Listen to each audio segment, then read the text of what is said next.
कुमार। आज हम लोग पी ब्लॉक के दूसरा लेक्चर लेके आए हैं। आज पी ब्लॉक के बारे में हम लोग 15 ग्रुप के बारे में स्टडी करेंगे। तो देखते हैं कि आगे की बातें क्या क्या हैं।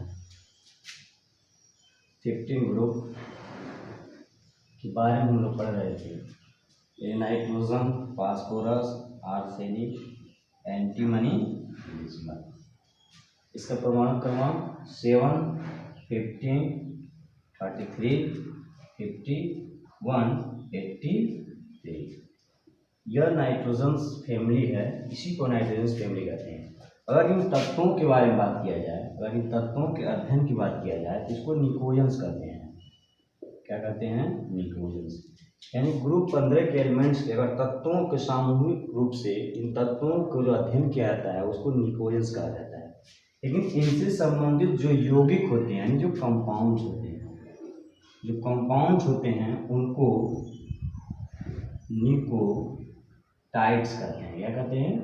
निकोटाइड्स। यानी सामूहिक रूप से तत्वों के अध्ययन को निकोजेंस कहते हैं और इन तत्वों से संबंधित यौगिकों को निकोटाइड्स कहते हैं। अगर इस ग्रुप के मेंबर्स की बात किया जाए तो इनका जो जनरल इलेक्ट्रॉनिक विन्यास होता है वो NS2 यानी जनरल इलेक्ट्रॉनिक कॉन्फ़िगरेशन जो होता है उसे कहते हैं NS2Np3। यानी इसके ब्रह्मतम कोश में 5 इलेक्ट्रॉन होते हैं। कितने आते हैं? 5 इलेक्ट्रॉन। तो सबसे पहले हम लोग क्या करेंगे, इनकी किस तरीके से इलेक्ट्रॉनिक विन्यास लिखा जाता है उसको हम बताने जा रहे हैं आप लोगों को, किस तरीके से इसका इलेक्ट्रॉनिक विन्यास लिखा जाएगा। सबसे पहले हम लोग मान लीजिए, हम लोग जानते हैं कि जो 18 ग्रुप होते हैं, 18 ग्रुप में जो एलिमेंट होते हैं हीलियम, नियॉन, आर्गन, क्रिप्टॉन, ज़ेरॉन, रेडॉन। इसके 2 होते हैं, ये 10, 18, 36, 54 और इनका 86। कितना होता है? 86। तो हम लोग देखते हैं कैसे इस इलेक्ट्रॉनिक विन्यास की बात किया जाए। 15 ग्रुप के जैसे इलेक्ट्रॉनिक विन्यास हम लिखते हैं NS2Np3 होता है। इसके ब्रह्मतम कोश में 5 इलेक्ट्रॉन होते हैं। तो किस तरीके से इन तत्वों का इलेक्ट्रॉनिक विन्यास लिखा जाएगा वो हम लोग देखते हैं। सबसे पहले नाइट्रोजन की बात किया जाए तो नाइट्रोजन की बात करें 7 होता है तो हम लिखते हैं 1s2, 2s2, 2p3। हम देखें कि यहाँ पर 1s2 आया है तो क्या हीलियम जो इसका 1s2 नहीं हो सकता है? तो यहाँ पर हम 1s2 के जगह पर हम लोग हीलियम को भी लिख सकते हैं। He यानी 2, 2s2, 4, 2p3, यानी यहाँ तक 2 हो गया, 2, 2, 4 और 3, 7, यहाँ तक हो गया। फिर लिखते हैं किसका? फास्फोरस। तो फास्फोरस 15 होता है तो नियॉन तक कितने हो जाएंगे? 10। हम लिख सकते हैं यहाँ नियॉन, यहाँ पर 10 हो गए। अब बचे कितने? 3। यहाँ पर अगर 2s2 आया तो फिर क्या आएगा? 3s2, 3p3। फिर हम लिखते हैं किसका? आर्सेनिक का, लिखते हैं AS। इसका होता है 33। तो आर्सेनिक को लिखते हैं तो हम लोग पहले आर्गन को लिख सकते हैं, यानी 18 तक हो गया। अब 3s के बाद क्या आता है? 3d। देखिए 3s हो गया, p हो गया, अब क्या आएगा? तो d आएगा। तो यहाँ से d स्टार्ट हो जाएगा, यानी 3d10, यानी 18, 10, 28। उसके बाद क्या आएगा? 3s है तो 4s2, 28, 2, 30। अब कितने हैं? अब यहाँ पर जाएगा 43, यानी हो गए 33। फिर हम लिखते हैं किसका? यानी एंटीमनी। ऐसे एंटीमनी की बात करेंगे, इसका 51 होता है। यहाँ तक देखिए क्रिप्टॉन तक हो जाएगा 36, यहाँ तक हो गया। जैसे 3d है तब क्या आ जाएगा? 4d10। अब 36 और 10 कितना हो गया? 46। अब 46 के बाद क्या आएगा? अब 4s हो गया तो आएगा 5s, यानी 5s2, अब 5p 3 यानी 46 2 48, 48 3 53 नहीं 48 3 51। फिर किसका लिखते हैं बिस्मथ यानी इसका होता है 83। तो किसका लिखेंगे ज़ेडॉन यानी ज़ेडॉन तो हो गया 54। अब जैसे 40 आता है तो अब क्या आएगा 4F आएगा यानी 4F 14। उसके बाद देखिए कितना हो गया 54 यानी 68। फिर कितना आएगा 5D 10 यानी SPD यानी 5 का था 5P था तो 5D आएगा। यानी यहाँ तक बात करें 54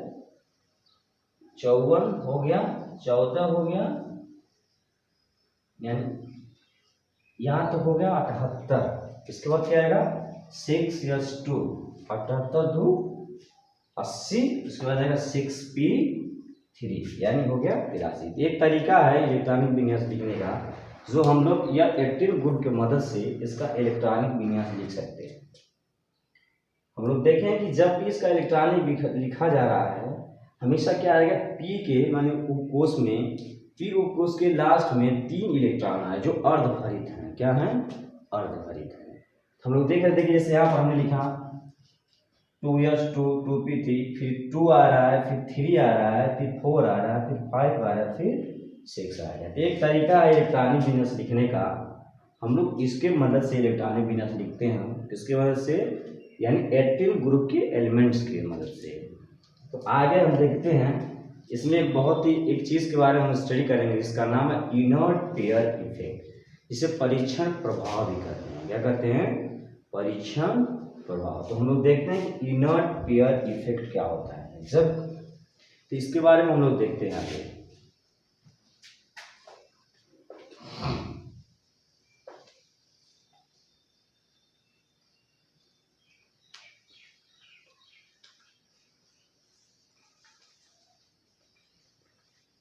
देखिए इनर्ट पेयर की हम बात करें तो जैसे हम लोग देखते थे जैसे P तक है जैसे हम 3 में यानी यहाँ तक फास्फोरस तक हो गया। जैसे हम लोग आर्सेनिक में आते थे यहाँ पर D और F उपकोष में इलेक्ट्रॉन आते थे। जैसे यहाँ पर आते थे आर्सेनिक लिखते थे D में आता था। इसके नीचे आएंगे तो D और F सबसे उपकोष में भी इलेक्ट्रॉन्स भरे होते हैं। इसके लिए हम लोग समझते हैं कि इनर्ट पेयर इफेक्ट क्या होता है। तो हेडिंग आप लोग डाल सकते हैं इनर्ट पेयर इफेक्ट। ये थोड़ा कॉम्प्लिकेटेड है लेकिन इसको समझना बहुत ज़रूरी है क्योंकि बहुत ज़्यादा इम्पोर्टेंट है। इसे इनर्ट पेयर इफेक्ट कहते हैं परीक्षण प्रभाव कहते हैं। तो ध्यान से समझिएगा। जैसे मान लीजिए न्यूक्लियस है इसमें बहुत सारे पॉजिटिव प्रोटॉन्स होते हैं यानी इस न्यूक्लियर चार्ज से कहते हैं। इसकी क्या होता है सेल्स होते हैं जिसमें इलेक्ट्रॉन्स चक्कर लगाते हैं। मान लीजिए हमने 4 सबसे 4 सेल ले लिया ठीक है। अगर इसकी हम बात करें तो इसमें क्या आता है यस। इसमें जब बात करें तो यस और पी इस तरीके से हम बना सकते हैं। यह यस हो गया यह क्या है यस और पी हो गया। जैसे हम तीसरे की बात करते थे यानी तीसरे क्वांटम प्रिंसिपल क्वांटम संख्या की बात करें जैसे यन जो होता है वो मुक्त क्वांटम संख्या होता है। इसमें क्या होते हैं यस भी आता है पी भी आता है और डी भी आता है। हम लोग देखिए यहाँ पर इसको एफ को इस तरीके से ऑर्बिटल्स को बना सकते हैं पी और डी जो होता है डबल डबल से। अब लास्ट वाले में क्या होते हैं यस पी ये सब आते हैं या मान लीजिए यस कर देते हैं या पी कर सकते हैं। ध्यान समझिएगा। जो परीक्षण प्रभाव की बात किया जाए तो जो न्यूक्लियर है ये जो न्यूक्लियस है इसमें पॉजिटिव चार्ज है। जो इधर की हम बात करें सबसे पहले क्या होता है यस ये चाहेगा कि पूरा का पूरा चार्ज हम ले। जो शील्डिंग की बात करें जो डी होता है इसकी शील्डिंग बहुत पुअर होती है। इन परीक्षण प्रभाव की बात करें डी सब्सटेंस की शील्डिंग बहुत ही पुअर होती है बहुत ही खराब होती है। देखिए इस न्यूक्लियस की बात करें न्यूक्लियस में क्या है बहुत सारे पॉजिटिव चार्ज हैं। यह जो होता है ये बहुत ज़्यादा शील्ड करता है। ये चाहेगा कि पूरी के पूरी न्यूक्लियर चार्ज को क्या करें हम अटैक करें। कि जैसे यहाँ पर आएंगे तो यह शक्ति है ये भी चाहेगा कि कुछ ना कुछ हम भी क्या करें क्योंकि ये जो होता है न्यूक्लियर चार्ज इसी से अट्रैक्शंस के द्वारा बने होते हैं। ये भी चाहेगा कुछ जैसे कि डी आएंगे तो डी जो होगा इसके चार्ज को शील्ड नहीं कर पाएगा। क्या नहीं कर पाएगा? शील्ड नहीं कर पाएगा, जिसके वजह से अगर यहाँ पर डी है, अगर यहाँ पर क्या हो, यहाँ पर ये पी उपकोष हो, यहाँ से तो इसकी जो होगी न्यूक्लियस से इस ब्रह्मतम कोष में जो पी उपकोष है, यहाँ से इसका अट्रैक्शन ज़्यादा होगा, लेकिन यह शील्ड नहीं कर पाएगा उतने अच्छे से। तो जो इनर्ट पेयर इफेक्ट की बात करेंगे तो डी और एफ उपकोष जो होते हैं उनकी शील्डिंग बहुत ही पुअर होती है, मतलब बहुत ही खराब होती है, जिसकी वजह से इसकी बात करें इसका अट्रैक्शन ज़्यादा होगा, यह उतने अच्छे से बॉन्ड में भाग नहीं लेंगे, क्योंकि इनका अट्रैक्शन ज़्यादा होगा, न्यूक्लियस से टाइटली क्या होंगे, बधे होते हैं। तो इसी को इनर्ट पेयर इफेक्ट कहते हैं। इनर्ट पेयर वाला क्या है, नाभिक है, एक न्यूक्लियस में पॉजिटिव चार्ज, इसी को इफेक्टिव न्यूक्लियर चार्ज कहते हैं। यह क्या होता है, अगर पहला कोष है, एक पहला सेल है, इसमें यस होता है, दूसरे में यस पी होता है, तीसरे में एस पी डी एफ होता है, जिसकी वजह से अगर इस नाभिक की चार्ज, अगर नाभिक की चार्ज की बात करें तो जो यस उपकोष है, तो ये चार्ज से क्या होगा, टाइटली बहुत बना होगा, ये पूरा सील्ड करेगा, ये भी सील्ड करेगा, लेकिन डी और एफ जो होंगे इसको सील्ड नहीं कर पाते, जिसकी वजह से इनकी बहुत ही पुअर सील्डिंग होती है। क्या होती है? बहुत ही पुअर सीलिंग होती है, जिसे कहते हैं स्किनिंग इफेक्ट भी कहते हैं, या इनर्ट पेयर इफेक्ट भी कहते हैं। ये सब चीजें थी जिसे कहा था इनर्ट पेयर इफेक्ट। तो आगे की बात करते हैं कैसे क्या क्या होता है।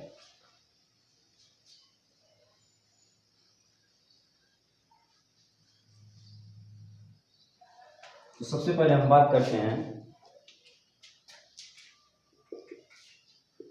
Ionic radii.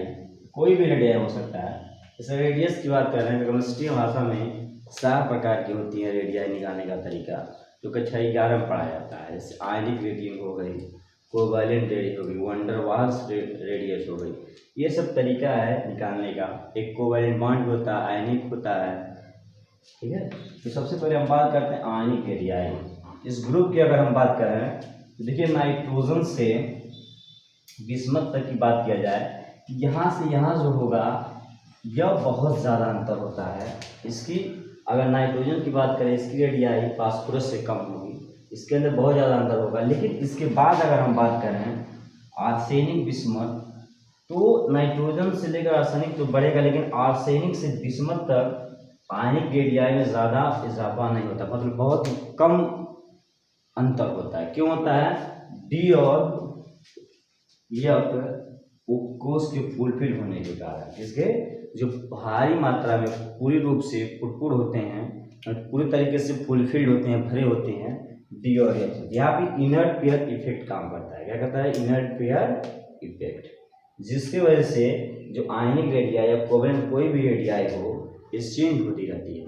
जैसे ये सब वैल्यू आपको याद नहीं करना है कि इसकी रेडियाई क्या होती है, बहुत सारी प्रॉपर्टी होती है, ये सब चीज़ें आपको याद नहीं करना है, ठीक है। ये सब चीज़ें होती है। नाइट्रोजन से फास्फोरस तक रेडियाई में बहुत ज़्यादा अंतर होता है, लेकिन उसके बाद जब आएंगे आर्सेनिक से लेकर बिस्मथ तक, तो रेडियाई में क्या होगा, बहुत ही कम इजाफा होता है। किसके वजह से? और जो आर्सेनिक होता है, ठीक, आर्सेनिक का जो होता है, इसके आर्सेनिक से लेकर बिस्मथ तक एटॉमिक रेडियाई में बहुत ही कम अंतर होता है। क्यों? डी और एफ उपकोष जो होते हैं बहुत पूरे तरीके से भारी मात्रा में क्या होते हैं, इसमें इलेक्ट्रॉन्स भरे होते हैं। ये इसके कारण होता है। आगे हम लोग देखते हैं आयनाइजेशन एंथैल्पी। ये जो नाइट्रोजन फैमिली है, इसके बारे में बताया जा रहा है कि क्या क्या होता है। सबसे पहले हम लोग ने इलेक्ट्रॉनिक विन्यास देखा, उसके बाद इनर्ट पेयर इफेक्ट देखा क्या होता है, उसके बाद हम लोग आयनिक रेडियाई देखा। अब देखते हैं आयनाइजेशन एंथैल्पी क्या होता है, ठीक है। इसके पहले वाले लेक्चर में हम बताए थे कि आयनाइजेशन एंथैल्पी क्या होता है, लेकिन इसके बारे में देखते हैं इस नाइट्रोजन फैमिली में आयनाइजेशन एंथैल्पी किसकी कितना होती है। सबसे पहले हेडिंग डालेंगे दूसरा, जिसका नाम है आयनाइजेशन एंथैल्पी। इसी को आयनन ऊर्जा भी कहते हैं। देखिए, आयनाइजेशन एंथैल्पी अगर की बात करें, ब्रह्मतम कोष में इलेक्ट्रॉन्स को निकालने के लिए जितना ज़्यादा ऊर्जा की आवश्यकता होती है, उसी को आयनाइजेशन एंथैल्पी कहते हैं। लेकिन वो क्या होना चाहिए, जो इलेक्ट्रॉन होगा वो आइसोलेटेड गैसियस अवस्था होना चाहिए, आइसोलेटेड गैसियस एटम होना चाहिए। क्योंकि कोई भी चीज़ गैस अवस्था में होता है उसको उसके जो अणु होते दूर दूर होते हैं तो उनको इजीली हम रिमूव कर सकते हैं, ठीक है। तो आयनाइन थेरेपी की अगर हम बात करें तो नाइट्रोजन का जो होता है आयन थेरेपी की वैल्यू, अगर इस ग्रुप में जैसे nitrogen, phosphorus, arsenic, antimony, bismuth, ion therapy का मान जो होता है ऊपर से नीचे आएंगे तो डिक्रीज करता है। क्या करता है? डिक्रीज होता है। क्यों डिक्रीज करता है? क्योंकि आकार में वृद्धि होने के कारण। जब ऊपर से नीचे आएंगे वृद्धि होगा तो क्या होगा, ब्रह्मतम कोश के जो साइज होगा, कोषों की संख्या बढ़ेगी तो इजीली इलेक्ट्रॉन्स को निकाला जा सकता है। इसलिए ऊपर से नीचे की तरफ आते हैं तो आयन एंथैल्पी का मान क्या होता है? घटता है। लेकिन जब इधर से इधर जाएंगे तो आयन एंथैल्पी का मान बढ़ता है। तो इस ग्रुप में नाइट्रोजन जो है इसकी आयन एंथैल्पी का मान सबसे अधिक होता है। क्यों? Due to the small size, छोटा आकार होने के कारण, छोटा आकार होने के कारण। देखिए कैसे, अगर इस नाइट्रोजन की हम बात करें, अगर इस नाइट्रोजन की बात करें 7 होता है यानी 1s2 2s2 2p3। इसको बना कर बताते हैं हम कैसे होता है। यानी देखिए sp,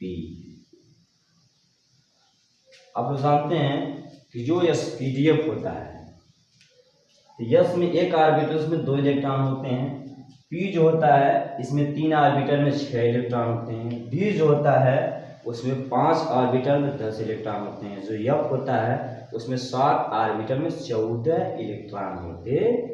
तो अगर इसके बारे में हम बताते हैं कि आयन एंथैल्पी की वैल्यू कैसे निकाली जाती है। देखिए कैसे, अगर इसकी बात करें यानी 2s2 में 2 इलेक्ट्रॉन भर दिए गए, इसके बाद 2p3 यानी 1 2 3।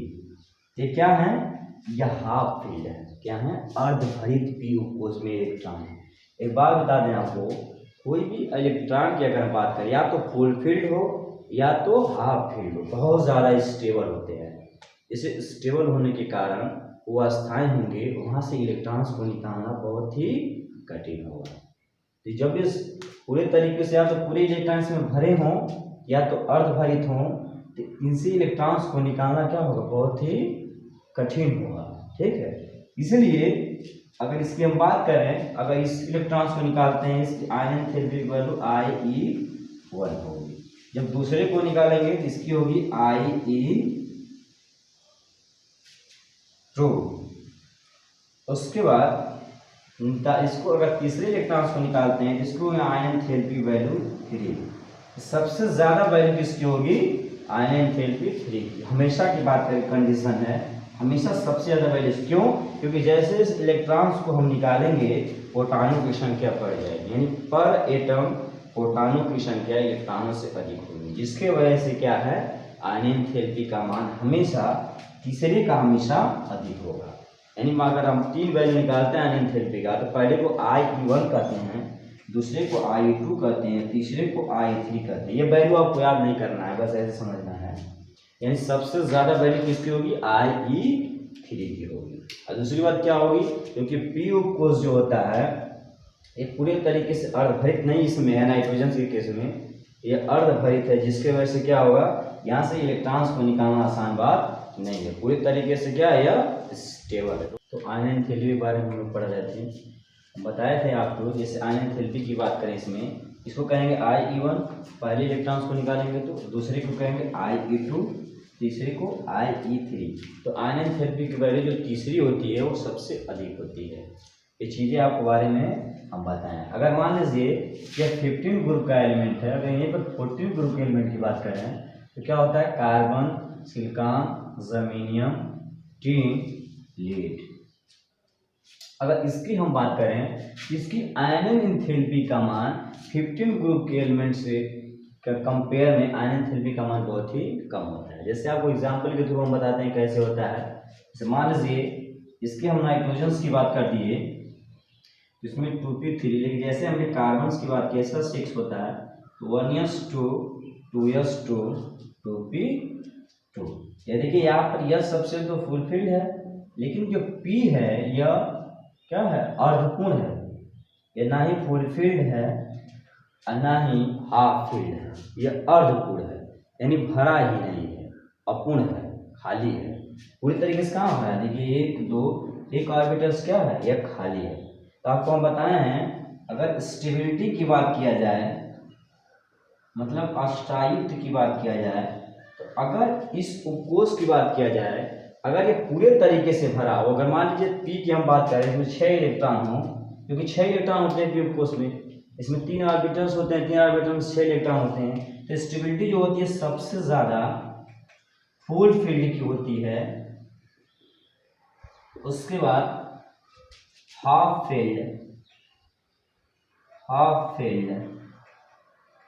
उसके बाद क्या होते हैं, इनकम्प्लीट, क्या होते हैं, इनकम्प्लीट। इसको क्या दे सकते हैं, पूर्ण भरित, इसको अर्धभरित, इसको क्या देंगे, अपूर्ण, क्या कहेंगे, अपूर्ण, इनकम्प्लीट है। ठीक, ये सब चीजें होंगी। देखिए यहाँ पर देखिए क्या है, हमने आपको बताया कि नाइट्रोजन ये 15 ग्रुप का एलिमेंट है, कार्बन 14 ग्रुप का एलिमेंट है। तो सबसे ज्यादा आयन एंथैल्पी की बात करें, इस 15वें ग्रुप के आयन एंथैल्पी का मान 14वें ग्रुप के एलिमेंट से अधिक होगा। क्यों? क्योंकि इसके लास्ट में पी उपकोष जो होगा, हमेशा क्या होंगे, 3 इलेक्ट्रॉन आएंगे जो अर्धभरित हैं या पूरे तरीके से बहुत ज्यादा स्टेबल हैं, लेकिन जैसे इस कार्बन की हम बात करें तो ना ही यह अर्धभरित है ना पूर्ण भरित, यह अपूर्ण है, इसके बाद ये स्टेबल ज्यादा नहीं है। इसमें बहुत ही अच्छा क्वेश्चन है, आपके एनसीईआरटी में दिया गया है कि जो नाइट्रोजन की प्रथम आयन एंथैल्पी का मान होता है वो ऑक्सीजन से अधिक क्यों होता है। इसको हम लोग देखते हैं क्यों अधिक होता है।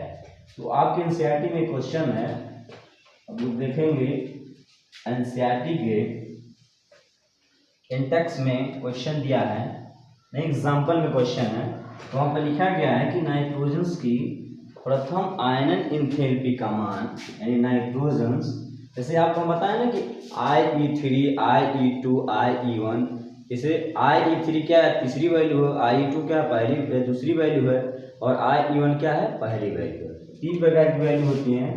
तो क्वेश्चन है कि नाइट्रोजन का प्रथम आयनन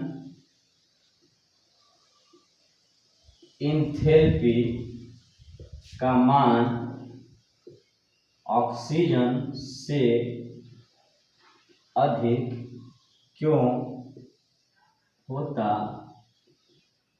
है। तो हम देखते हैं, नाइट्रोजन हो गया, इसका 7 होता है परमाणु क्रमांक, लिखेंगे 1s2 2s2 2p3। ऑक्सीजन कितना होता है 8, लिखते हैं 1s2 2s2 2p4। नाइट्रोजन की बात करें तो नाइट्रोजन 7, देखिए यानी यस में 2 इलेक्ट्रॉन, अब पी में 3 इलेक्ट्रॉन, ठीक है। दूसरा ऑक्सीजन की बात करेंगे, यस में 2 इलेक्ट्रॉन और पी में 4 इलेक्ट्रॉन, 2 3 7। अगर मान लीजिए इस इलेक्ट्रॉन्स को हम निकालते हैं तो IE1, इसके इलेक्ट्रॉन्स को निकालेंगे तो IE1, यहाँ से मान लीजिए यानी यह जो है नाइट्रोजन, ये किसका है, ऑक्सीजन। ये देखिए अर्धभरित है, बहुत ज्यादा स्टेबल है।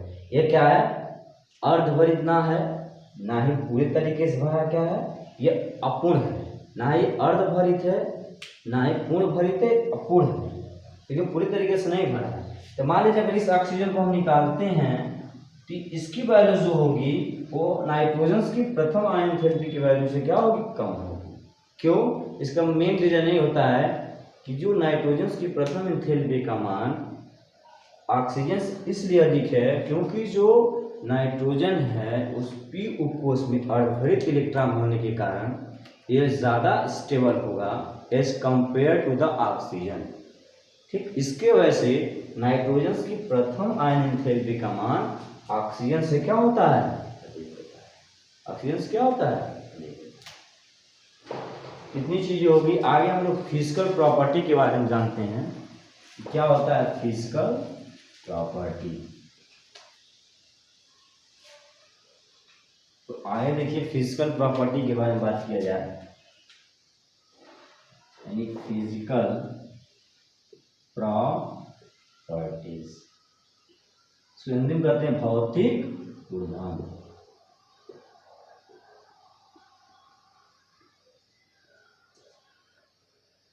Nitrogen, phosphorus, arsenic, antimony, bismuth. इसकी बात किया जाए, यह नॉन मेटल होता है। क्या होता है?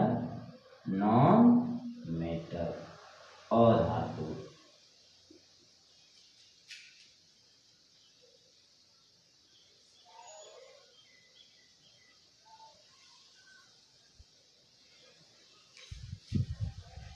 इसकी बात करें, आर्सेनिक और एंटीमनी यह मेटोलाइट होता है। इसके अंदर मेटल समान दोनों गुणधर्म पर क्या कहते हैं? मेटलाइट। लेकिन जो बिस्मथ है यह मेटल्स होता है। क्या होता है? मेटल्स। दूसरी बात करें, अवस्था की बात किया जाए तो नाइट्रोजन जो होता है ट्रिपल बॉन्ड बनाता है, यह गैसियस अवस्था में होता है। किसमें होता है? गैसियस अवस्था में। और शेष अगर जितने मेंबर हैं किस अवस्था में होते हैं? ठोस अवस्था में होते हैं। फास्फोरस से लेकर बिस्मथ तक जो होंगे सभी सॉलिड इसमें होते हैं, सॉलिड होते हैं, सब ये ठोस अवस्था में होते हैं। फिर हम बात करते हैं डेंसिटी। अगर डेंसिटी की बात किया जाए तो ऊपर से नीचे की तरफ आएंगे तो इसकी डेंसिटी क्या होगी? बढ़ती चली जाएगी। क्या हो जाएगी? बढ़ती चली जाएगी। नेक्स्ट बात करते हैं इसके, अगर इलेक्ट्रॉन्स की बात किया जाए, किसको किया जाए? इलेक्ट्रॉन्स। इलेक्ट्रॉन्स के बारे में हम लोग जानते हैं, जिसे अपरूपता कहा जाता है। इसका रासायनिक गुणधर्म क्या होगा? आपसे कोई भी पूछे कि इलेक्ट्रॉन्स क्या होते हैं, जिनका रासायनिक गुणधर्म क्या हो? समान हो लेकिन भौतिक गुणधर्म भिन्न भिन्न, से क्या कहते हैं? इलेक्ट्रॉन्स कहते हैं। जैसे कार्बन के बारे में बात किया जाए, अगर 14 ग्रुप के एलिमेंट्स की बात किया जाए तो कार्बन के कितने वर्ग होते हैं? 3 प्रकार के होते हैं, जैसे डायमंड, ग्रेफाइट, होलिन्स, ये सब अपरूपता होते हैं। तो नाइट्रोजन को छोड़कर जितने भी मेंबर हैं सभी क्या करते हैं? अपरूपता को भी प्रदर्शित करते हैं। क्या करते हैं? अपरूपता को भी प्रदर्शित करते हैं। तो आज के लिए इतना ही, कल फिर मिलेंगे और इसके आगे आपको चीज़ें बताएंगे। फिर हम लोग केमिकल्स प्रॉपर्टी के बारे में अध्ययन करेंगे। इस चैनल को अगर आपको वीडियो अच्छा लगा तो सब्सक्राइब कर दीजिए। आगे आपको हम बताएंगे केमिकल्स प्रॉपर्टीज के बारे में। तो इसके बाद 2-3 चीज़ और बताएंगे, इसका मेल्टिंग पॉइंट, बॉइलिंग पॉइंट्स क्या होता है, ठीक। फिर हम लोग पढ़ेंगे ऑक्सीडेशन नंबर्स क्या होते हैं, ठीक। फिर एक अलग से टॉपिक पढ़ा जाएगा, इसका नाम है एनॉमलस बिहेवियर ऑफ नाइट्रोजन, क्योंकि ये जो नाइट्रोजन है अन्य सभी सदस्यों से अलग व्यवहार करता है। क्यों अलग व्यवहार करता है, इसके बारे में आपको हम बताएंगे। फिर बताएंगे किस तरीके से रिएक्शन होता है, कैसे हाइड्रोजन के साथ रिएक्शन करता है, कैसे ऑक्सीजन के साथ रिएक्शन करता है, कैसे हाइड्रोजन्स कैसे मेटल्स के साथ रिएक्शन करता है। तो बहुत सारी चीज़ें इसके बारे में आगे बताया जाएगा। तो आज के लिए इतना।